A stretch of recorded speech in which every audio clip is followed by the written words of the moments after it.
Olá, o tema da nossa aula de hoje é indústria cultural. E eu gosto de iniciar essa aula sempre perguntando para vocês o seguinte: vocês já repararam em quantos bens e serviços culturais vocês consomem por dia? Vamos lá, que tipo de bens e serviços nós podemos pensar? A gente pode pensar diretamente na TV aberta e os conteúdos que a TV aberta nos oferece, como novelas, como filmes, como programas de entrevistas, jornais. E a partir disso, por exemplo, em jornais você pode encontrar, é possível encontrar vários serviços culturais. Mas a gente pode ir além, pode pensar nas redes sociais. Veja, as redes sociais é uma grande produtora de bens e serviços culturais. Mas acho que o mais interessante da gente pensar é, imagine a produção de filmes e de séries no streaming, que agora é uma área que nós vemos o desenvolvimento, né, acontecendo cada vez mais forte, uma popularização, além do fato de que vários serviços que antes acabavam sendo bem caros, eles foram popularizados e isso dá a oportunidade de muita gente que não tinha acesso conseguir ter acesso. Então, a gente paga 20, 30 reais, às vezes 15 reais no streaming para poder acessar todo esse conteúdo de bens e serviços culturais que são produzidos em larga escala. E a grande pergunta é, como é que seria viver sem esses bens e serviços culturais? Provavelmente um choque, né? O mais interessante é pensar que como que a nossa vida ela está incluída e a todo momento a gente consegue perceber que a gente recebe uma chuva de informações sobre uma série de serviços e bens culturais que são produzidos em larga escala. Veja, a produção e o consumo de bens e serviços culturais em larga escala, ela é algo que é proporcionado pela indústria do entretenimento e também é algo que é rotineiro. A gente pode perceber que não demora muito tempo para que uma série seja lançada e logo depois já aparece outra e poucas semanas depois já aparece outra, enfim. A oferta que nós recebemos dessa indústria é muito grande. Acho que é importante, antes da gente de fato adentrar no que é a indústria cultural, é entender historicamente como que ela surge. Foi durante o século XX que a indústria cultural vai se tornar um segmento importante para os países industrializados. E isso acontece principalmente por conta do desenvolvimento dos meios de comunicação.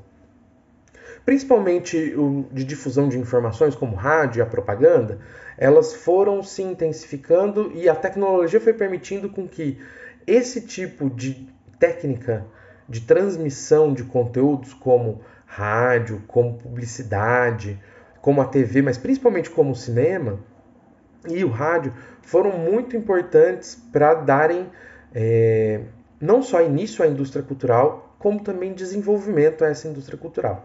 Então veja, a publicidade comercial ela está por todos os lados, espalhada por todos os cantos e com o passar do tempo ela foi aprimorando as suas técnicas para produzir artifícios como direcionar mensagens, manipular anseios e desejos e principalmente gerar novas necessidades. Porque veja, a geração de novas necessidades traz para a gente o principal da indústria cultural, que é ditar perspectivas de como pensar uma série de coisas, de como comprar uma série de coisas, como se vestir.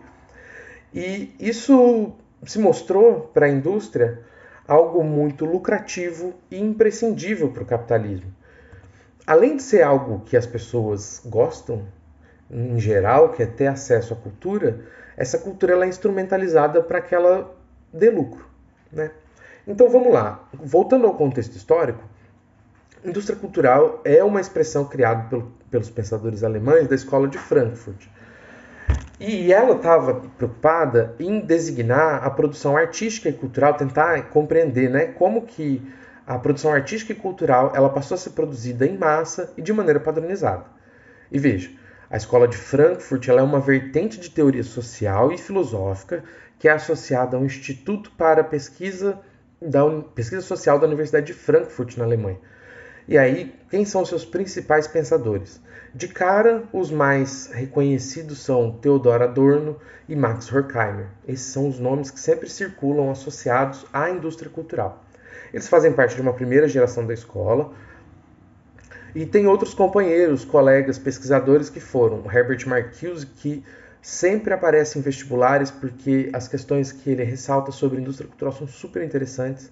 Mas também temos Erich Fromm, temos o Walter Benjamin e também temos um outro pesquisador, esse já da segunda geração da Escola de Frankfurt, que é o Jürgen Habermas. O Habermas ainda está vivo até hoje, ele tem lá seus 92, acho que ele fez 92 anos agora há pouco tempo.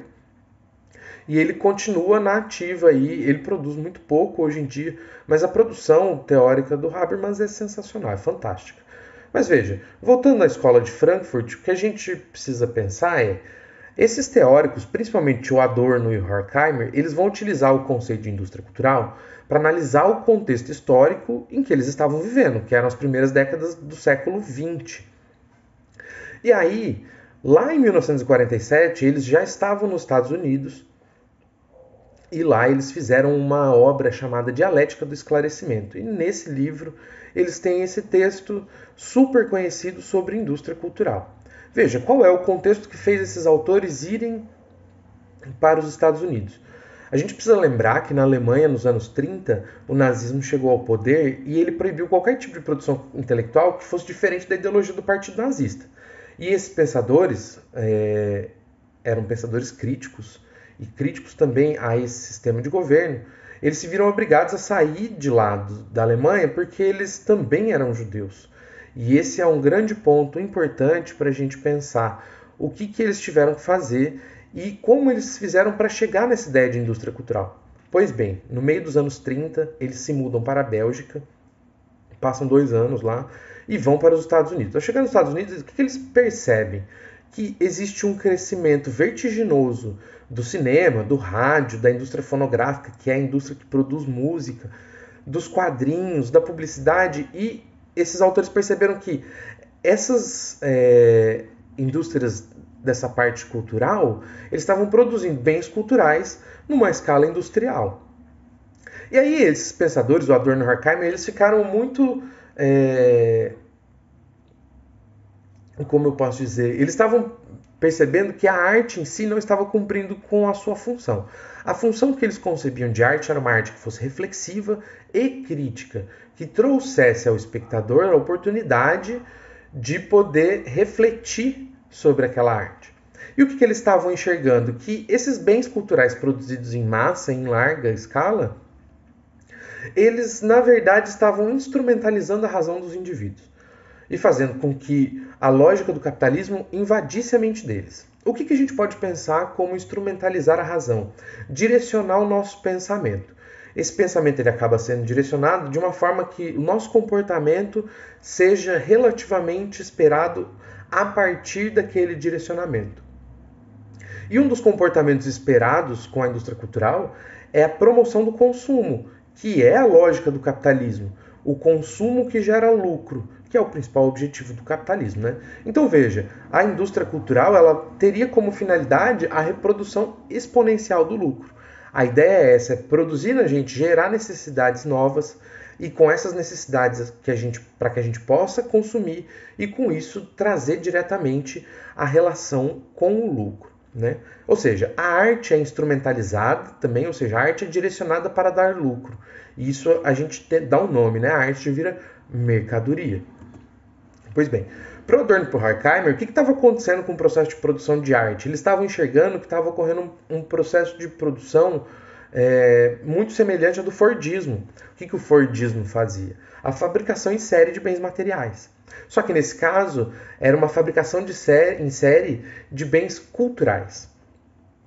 Eu gosto sempre de retratar nesse momento as imagens do Andy Warhol, que é um artista que ficou muito conhecido por participar de um movimento chamado Pop Art, em que há a replicação de uma mesma imagem pintada de formas diferentes, ou seja, mostrando a mesma coisa de formas diferentes e instrumentalizando a nossa razão para pensar que elas são coisas diferentes. Essa tendência de produção em massa de bens culturais, ela já vem, na verdade, a produção da cultura em larga escala, ela já vem lá do final do século XIX, só que é só na segunda metade do século XX que a proporção dessa produção aumenta exponencialmente. Por quê? O que a gente precisa ter historicamente acontecendo para que essa produção aumente? Nós precisamos ter o desenvolvimento dos meios de comunicação de uma forma que dê conta de produzir em larga escala. Então, quanto mais tiver o desenvolvimento de indústrias e de tecnologias que permitam que a indústria cultural continue se desenvolvendo, ela vai se desenvolver. Então veja, uma das teses centrais que o Adorno e o Horkheimer utilizavam para pensar a indústria cultural é que ela trabalha com fórmulas que servem para facilitar o consumo dos seus produtos sem requerer muita reflexão dos consumidores. Eu creio, a gente olhando as obras do Andy Warhol, que ele consegue representar bem essa ideia de como que a replicação da mesma coisa de formas diferentes vai diminuindo o nosso processo reflexivo. Veja, é muito diferente, e é o que o Adorno e Horkheimer apontava, de obras da literatura clássica, da música erudita ou da pintura. Porque, para eles, esse tipo de produção artística proporcionava e exigia aos espectadores que eles pensassem. Que eles pensassem sobre a obra, que eles tivessem sensações e emoções e refletissem sobre elas. E veja, essas próprias obras de arte dariam um arcabouço para que os indivíduos conseguissem discernir os seus sentimentos, a partir do momento em que você tem uma relação mais profunda com literatura, com a música erudita ou com a pintura, né? Pelo contrário, a indústria cultural vai fazer o quê? Ela vai diminuir esse caráter reflexivo com as produções culturais que ela faz, o que consequentemente faz com que a nossa reflexão diminua. E veja, as mercadorias, a indústria cultural produz bens culturais que são transformados em mercadorias. E a nossa reflexão ela é diminuída, porque o grande objetivo não é a nossa reflexão, mas sim que a gente consiga gerar o principal, o lucro, né? Então é o consumo desses bens culturais, seja por meio, por exemplo, de consumo da moda em si, ou seja, por meio do consumo dos próprios bens culturais produzidos pela indústria cultural, como filmes, séries, programas de TV, enfim.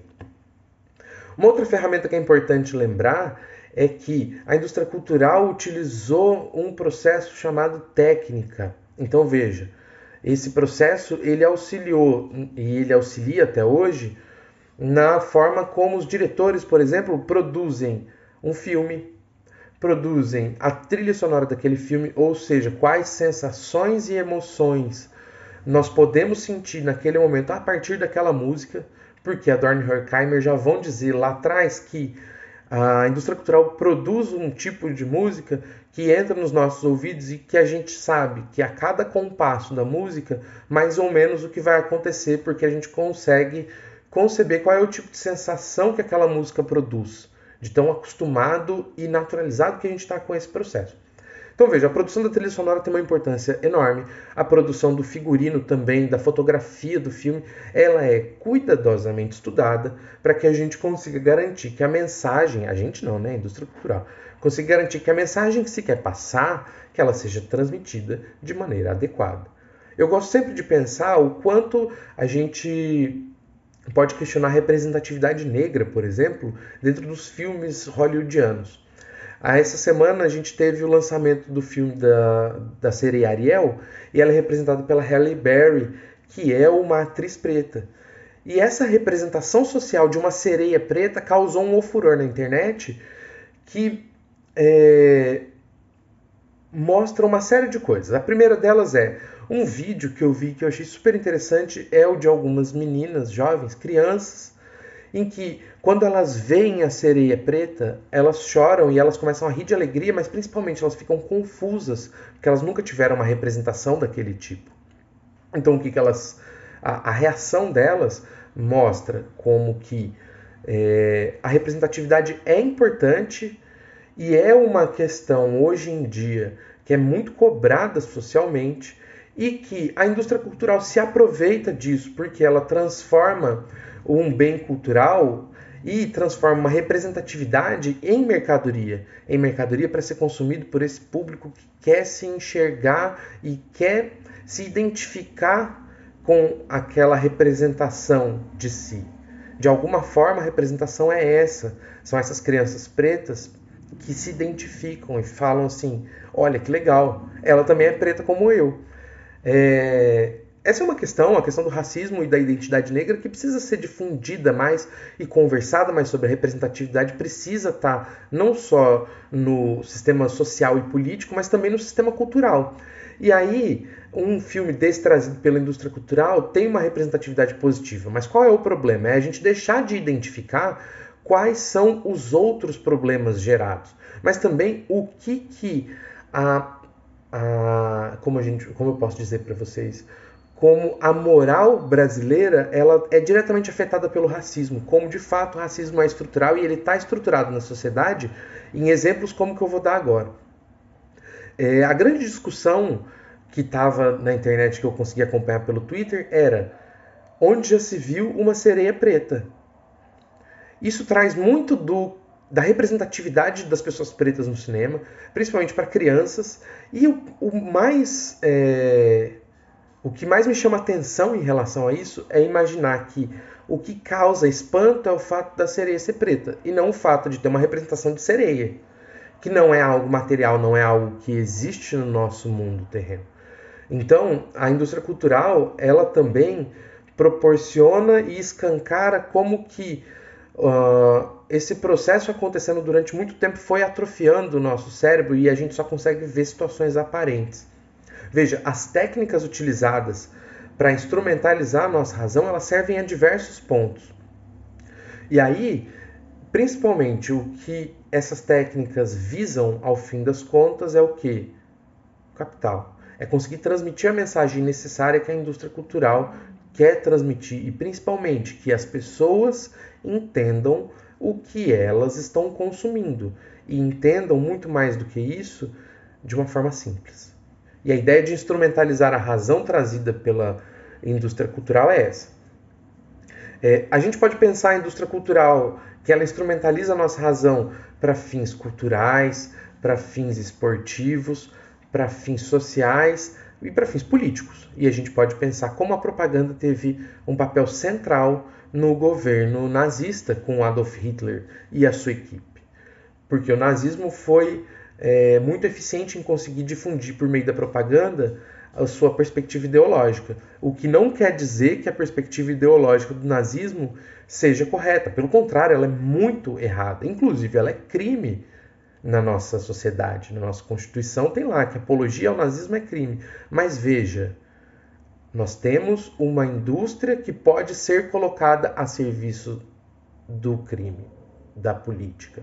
E por fim, eu vou te dar um último exemplo que é possível pensar isso, que eu acho muito interessante, que é como a indústria cultural também consegue produzir fake news, né? E como que existem alguns grupos, não só no Brasil, mas também fora do Brasil, que produzem materiais como filmes, documentários e entrevistas para a disseminação de fake news. É um problema que a gente vem enfrentando, um problema recente no sentido de como as fake news estão inseridas na internet, mas na verdade esse é um assunto de muito tempo já, né?